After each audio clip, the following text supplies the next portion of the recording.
Hello, and thank you for joining this presentation regarding student well-being at Salem College. High levels of stress, anxiety, and sedentary behaviors have become major public health threats among college students, putting them at risk for a host of immediate and future health problems. Salem College, the oldest educational institution for girls and women, is no exception. Trends with physical activity and well-being for Salem College students are going different directions. As physical activity decreases, levels of anxiety, depression, and stress increase. National percentages for meeting recommended activity guidelines remained relatively constant from 2011 to 2017. Conversely, physical activity percentages for Salem College students dropped from 48.9% to 36.1% from 2011 to 2017, whereas levels of stress, anxiety, and depression percentages increased.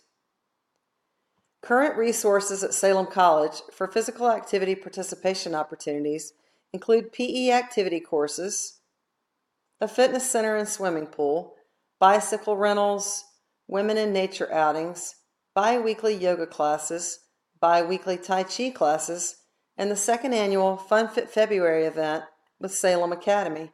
Despite these opportunities, students are not meeting national recommendations for physical activity. With limited financial and human resources, the question begs, how can Salem College increase physical activity opportunities and hence physical activity participation for its students?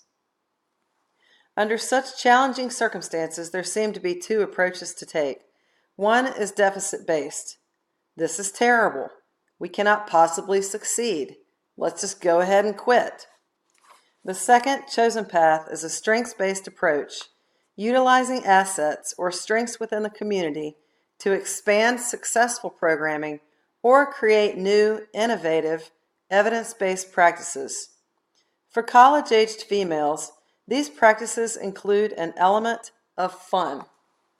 In 2010, the American College of Sports Medicine shifted its exercise prescription to include affect and suggested practitioners find a way to make doing the right thing feel good to patients. With continued collaboration and a strategic plan to address student well-being in a fun manner, together we can make a positive difference in female college students' overall quality of life.